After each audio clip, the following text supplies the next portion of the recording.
It's huge, it's large, it's enormous. It's a lie. You probably think of pirates and imagine a huge ship filled with hefty men, a flag with a skull face and crossbones. What you see in movies are not entirely true or accurate. Movies like The Pirates of the Caribbean, Hook and Cutthroat Island, they often portray pirate ships as large vessels that could accommodate every living soul in Texas and probably have space left for a stadium. Does this mean the ships you see in movies were totally just made up by a crazy genius? Walk with me. In a typical pirate movie, pirate ships look like highly stylized, dark, gothic fortresses designed for maximum theatrical drama.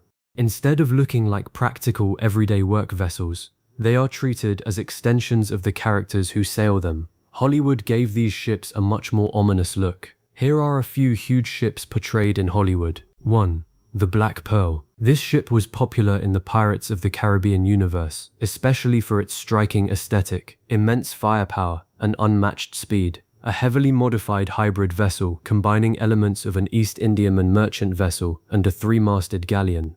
Reportedly measuring around 165 feet, 50.3 meters, bow to stern, and said to carry over 30 heavy cannons split between two decks. It famously lacks a traditional figurehead, featuring only a simple, weathered wooden carving. It was a true beast, on paper at least, since even the exact specs get debated by fans to this day. 2. The Flying Dutchman. Another supernatural ghost ship featured heavily in the Pirates of the Caribbean film franchise. It was said that the ship became cursed. It fused with marine life, making the hull encrusted with barnacles, coral, and rotting sea flora. Her bow resembles a gaping maw, with teeth-like wooden beams. Basically, we were made to believe owning these huge ships was the bare minimum to becoming a pirate, but history says otherwise. Now, why do the movies portray pirates like they travel in ships the size of the Pentagon? Well, huge and terrifying-looking ships are simply good for business. They are better at conveying the visual image of power. The CGI effects were better created on large planes. Think of the Jack Sparrow scene where he evaded death by jumping from cannon to cannon.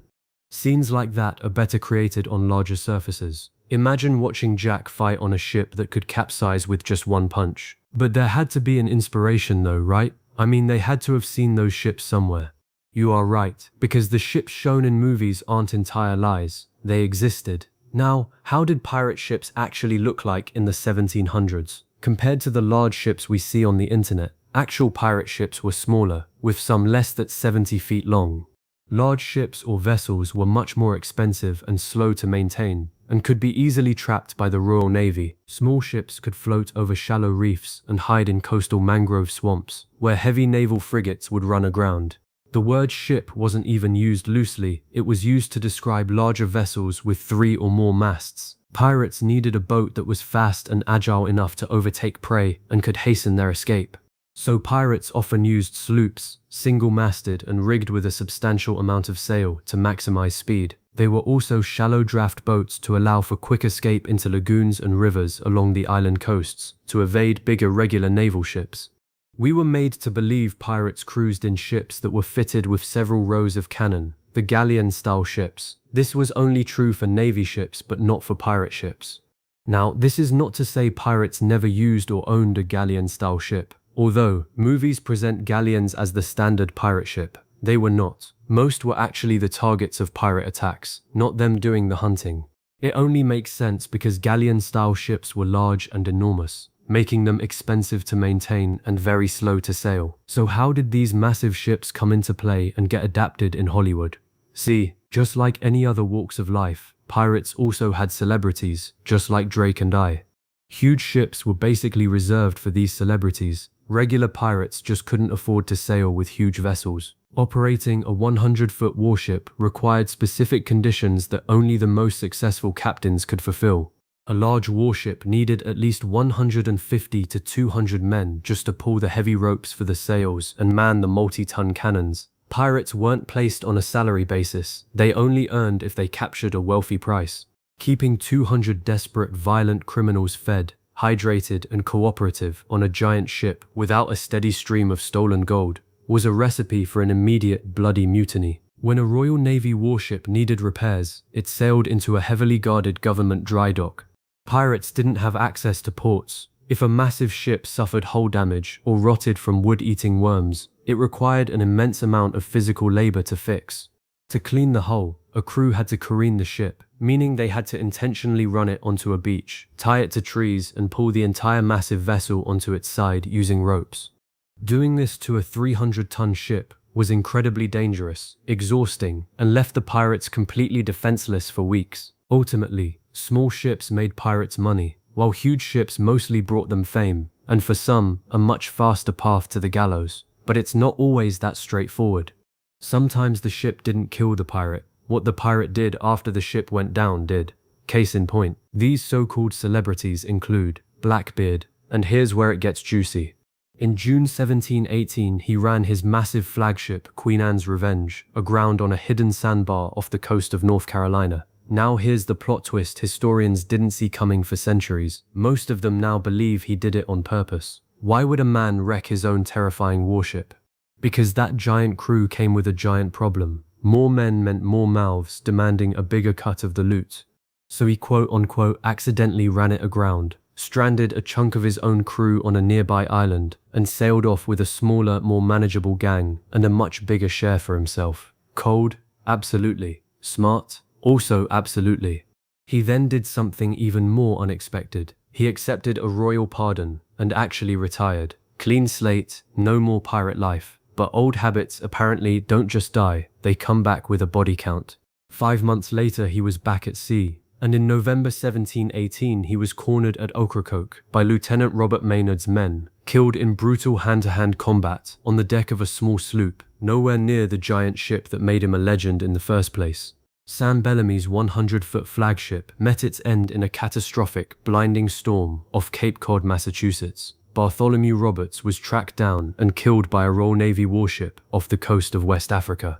So maybe it wasn't the ships themselves that killed these men, it was what came with them. The crew size, the fame, the target on their backs, the sheer visibility of sailing something that big.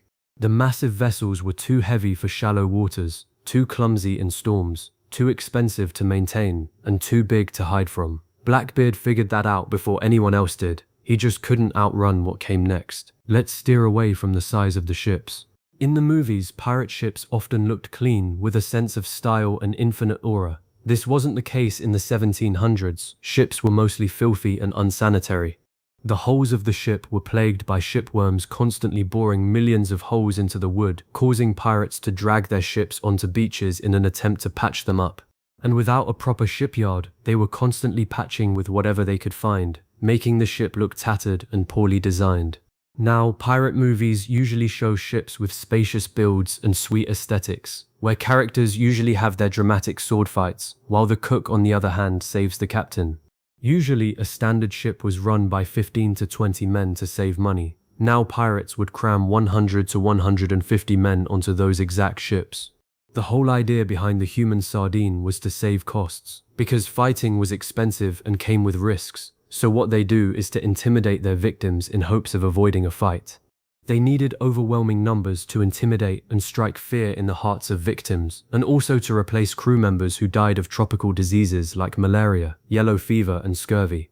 This whole act made the air below deck suffocatingly hot, and smelling of unwashed bodies, rotting livestock, and gunpowder. Another fiction we were made to believe was that the flags on these ships were kept flying continuously, the famous skull face and crossbones, the Jolly Roger.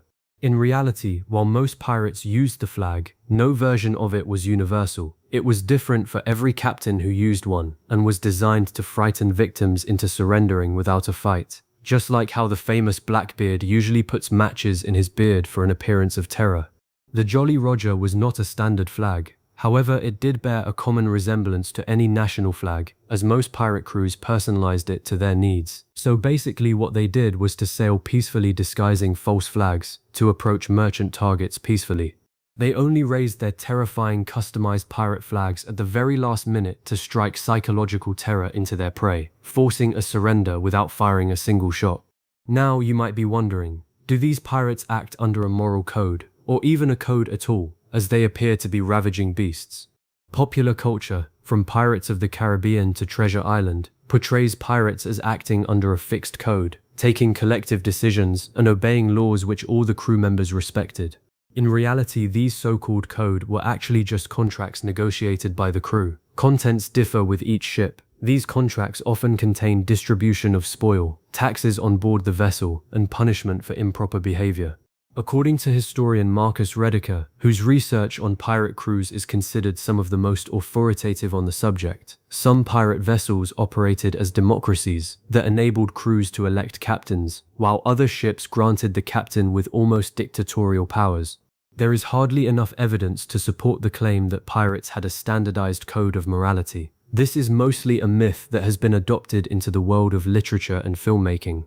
So the next time you're watching Jack Sparrow evade an entire navy fleet on a ship the size of a small country, just remember, real pirates were out here thugging it out with 150 sweaty men on small boats trying to keep their booty safe.